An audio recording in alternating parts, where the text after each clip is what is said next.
Bonjour à tous, on continue le module numéro 2 avec la première étape qui est de créer votre site. Alors pour cela, on va aller sur OVH. On va se choisir la formule hébergement web et site.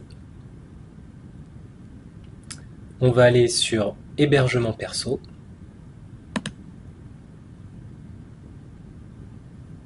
On clique. Et là, on va choisir donc cette offre-là et on va cliquer sur commander. Là, ils vont vous proposer de choisir votre nom de domaine. Alors le nom de domaine, c'est quand même assez important, surtout pour le référencement naturel. C'est aussi assez important pour faire comprendre aux gens ce que vous allez vendre ou le sujet que vous allez aborder dans votre site. Donc essayez de choisir quelque chose qui est assez percutant, mais aussi qui vous servira pour votre référencement naturel. Par exemple, si vous faites si vous choisissez la niche perte de poids et que vous allez traiter tous les sujets en rapport avec la perte de poids, c'est intéressant de choisir des mots-clés qui se rapportent à la perte de poids, comme perte de poids, maigrir, www.régime-minceur.fr. Voilà, tout ce genre de mots-clés. C'est simple, le sujet sur lequel vous avez le plus parlé, le sujet sur lequel vous voulez être référent, eh bien, essayez d'introduire le mot-clé principal lié à ce sujet dans votre nom de domaine. Donc ici, vous renseignez, après une réflexion, vous avez choisi votre nom de domaine, et là, vous allez rentrer votre nom de domaine.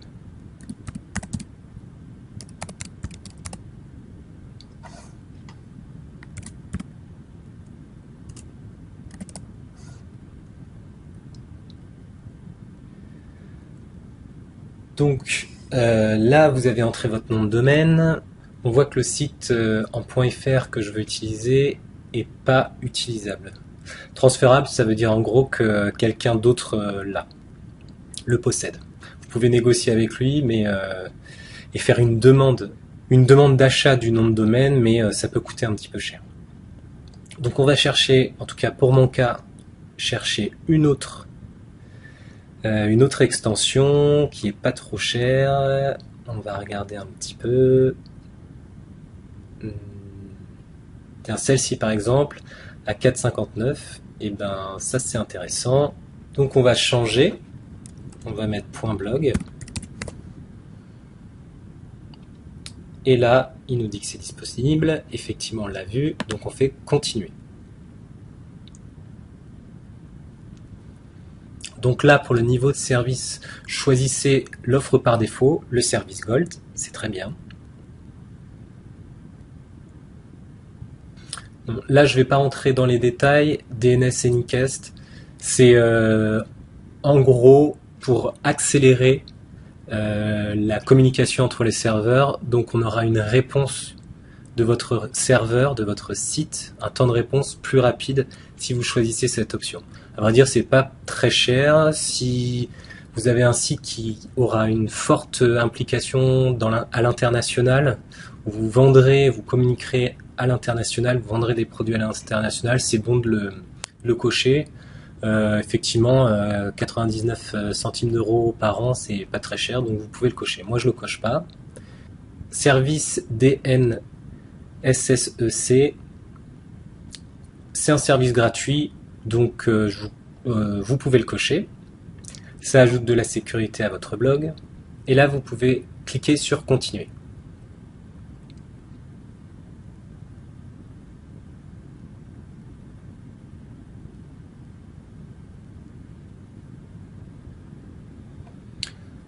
Là, on arrive sur la page d'options de l'hébergement.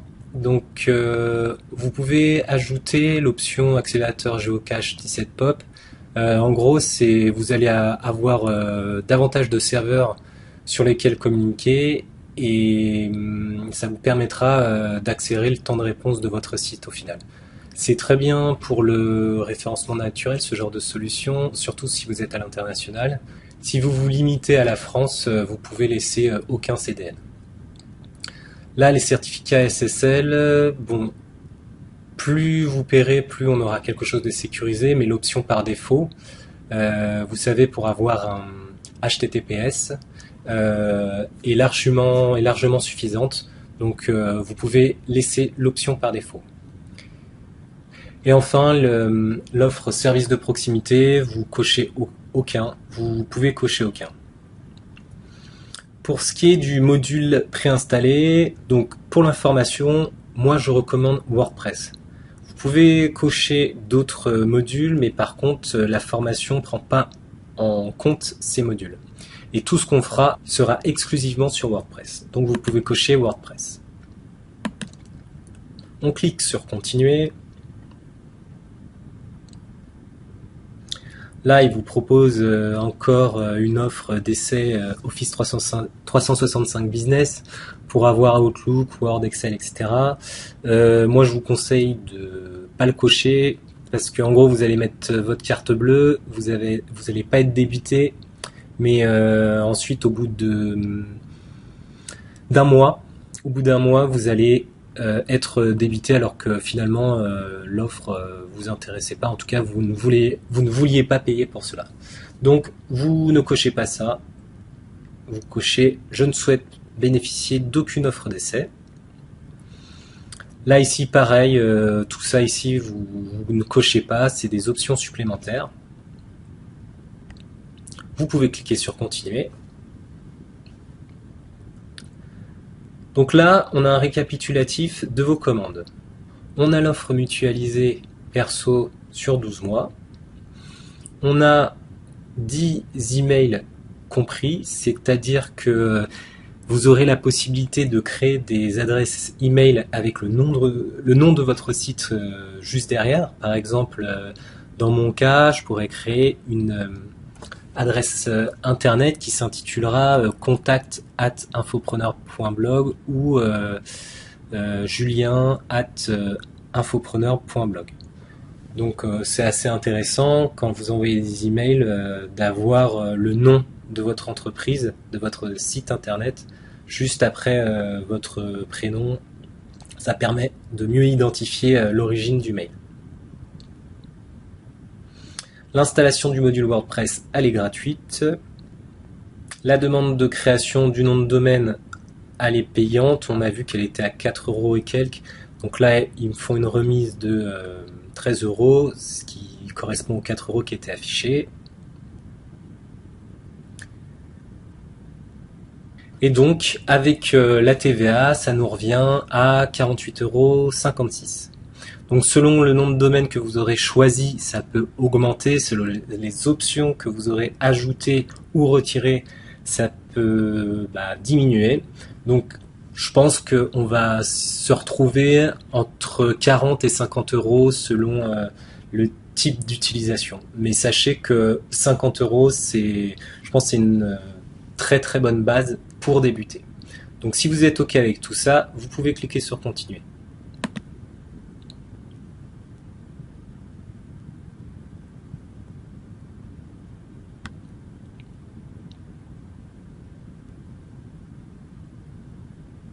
Si vous êtes déjà client sur OVH comme moi, vous allez pouvoir entrer vos identifiants et mots de passe et arriver sur une page de configuration où il y a toutes vos informations. Donc vous allez tout en bas et vous allez avoir une option sélection des DNS. Là, vous laissez serveur DNS par défaut et vous pouvez cliquer sur continuer. On arrive sur la page où il y a tous les contrats et où il vous demande de valider les contrats. Donc ce que vous faites, c'est j'ai pris connaissance et j'accepte les conditions générales et j'accepte l'exécution immédiate de ma commande. Sachez que vous avez un droit de rétractation de 14 jours. Vous pouvez cliquer si vous êtes OK avec tout ça. Ensuite, vous arrivez sur la page de paiement et donc il va falloir rentrer vos coordonnées bancaires et pour pouvoir procéder au paiement. Une fois que cela est fait, vous cliquez sur Continuer. Voilà, donc une fois que votre règlement a été effectué, normalement vous avez un message qui vous dit transaction enregistrée. C'en est fini donc pour l'étape d'enregistrement de votre nom de domaine et du choix de votre hébergeur, qui est en l'occurrence OVH. Maintenant, on va pouvoir commencer à construire le site internet sur WordPress. Voilà, donc la transaction a été réalisée. Après 30 minutes, normalement, vous devez avoir reçu plusieurs mails, dont un qui vous donne l'ensemble des informations dont vous aurez besoin pour vous connecter à votre site. Le lien d'accès direct, qui se trouve ici, et également le lien d'administration, qui se trouve juste en dessous et qui va vous permettre de vous connecter à la console, à la partie administrative de WordPress pour pouvoir gérer votre site, ajouter du contenu, le transformer, ajouter un nouveau thème, etc. La première chose à faire, si vous voulez vous connecter à ce lien d'administration, c'est de rentrer le nom d'administrateur et le mot de passe. Donc on les rentre. Donc vous devez vous connecter à l'adresse https votre site, votre blog, /wp-login.php. Donc là vous allez arriver sur cette page. Une fois que vos identifiants et mots de passe sont rentrés, vous cliquez sur se connecter.